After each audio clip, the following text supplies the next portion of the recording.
ક્યારે એવું વિચાર્યું છે કે ગુસ્સો શું ખાલી એક ખરાબ આદત છે કે પછી એની પાછળ કોઈ ઊંડું વિજ્ઞાન છુપાયેલું છે?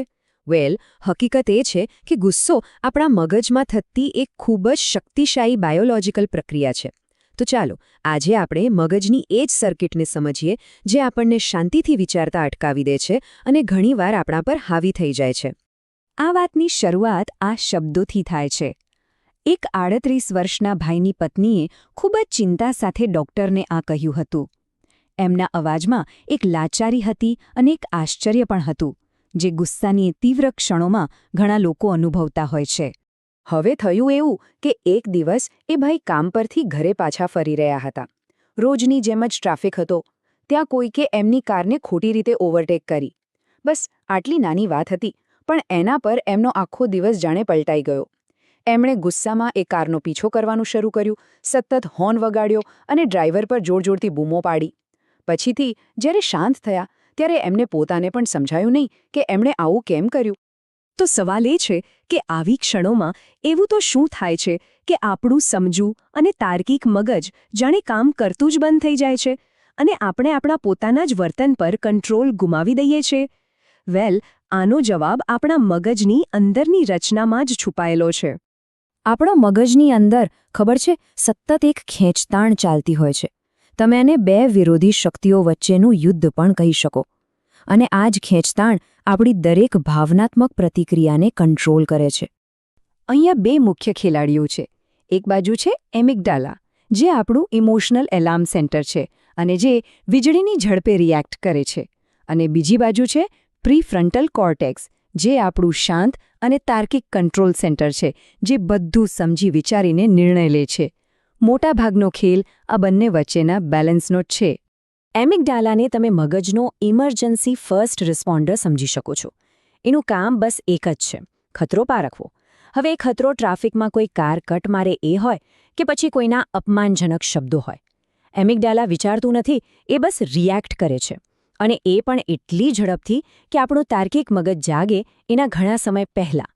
હવે બીજી બાજુ છે પ્રીફ્રન્ટલ કોર્ટેક્સ. આ મગજનો CEO છે એમ કહી શકાય. જ્યારે એમિગડાલા જોરથી એલાર્મ વગાડે ત્યારે પ્રીફ્રન્ટલ કોર્ટેક્સ એને શાંત પાડીને પૂછે છે, 1 મિનિટ ઊભા રહો, અહીં ખરેખર શું થઈ રહ્યું છે? શું આટલો બધો ગુસ્સો કરવો જરૂરી છે? ટૂંકમાં તે આપણા આવેગ પર બ્રેક લગાવે છે અને લાંબા ગાળાના પરિણામો વિશે વિચારે છે. પણ શું થાય જો ખતરાનો સિગ્નલ ખૂબ જ જોરદાર હોય તો? ત્યારે એમિગડાલા આખા સિસ્ટમને હાઇજેક કરી લે છે.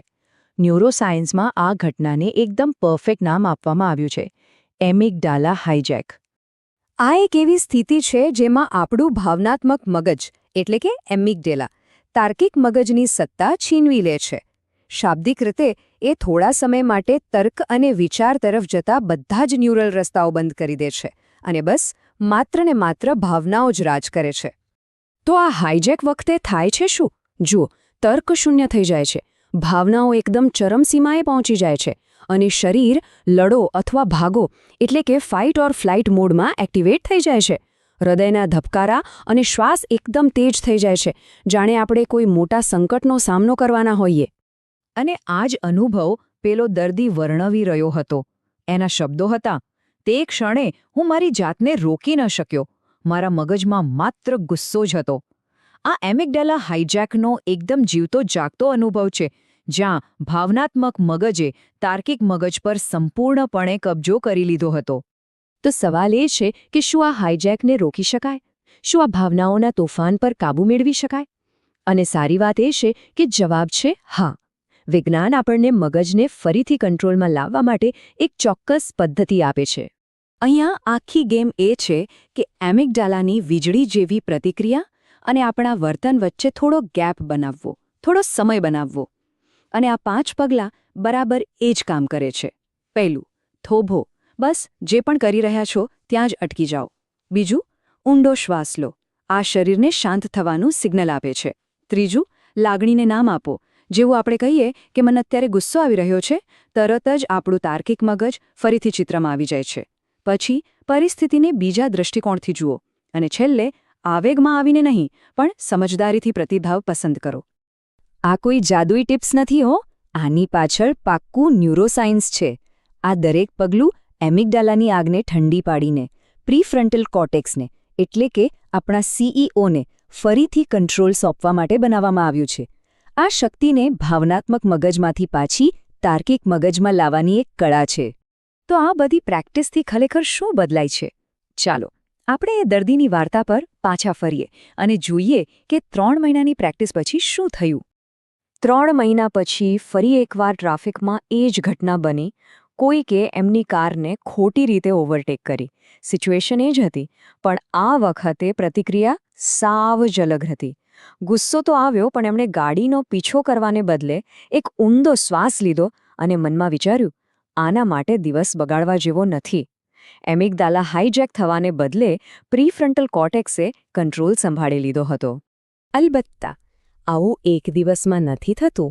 માઇન્ડફુલનેસ અને શ્વાસની કસરતો જેવી નિયમિત પ્રેક્ટિસથી એમિગડાલા અને પ્રીફ્રન્ટલ કોર્ટેક્સ વચ્ચેનું ન્યુરલ કનેક્શન મજબૂત બને છે. જેમ આપણે જીમમાં જઈને કસરત કરવાથી સ્નાયુઓ મજબૂત બનાવીએ છીએ, બસ એ જ રીતે આ માનસિક કસરતથી ભાવનાત્મક નિયમનનો સ્નાયુ મજબૂત બને છે. તો આ આખી વાતનો સાર શું છે? જુઓ, ગુસ્સા પર કંટ્રોલ કરવાનો મતલબ એ બિલકુલ નથી કે આપણે લાગણીઓને દબાવી દઈએ. ગુસ્સો તો એક જરૂરી સિગ્નલ પણ હોઈ શકે છે.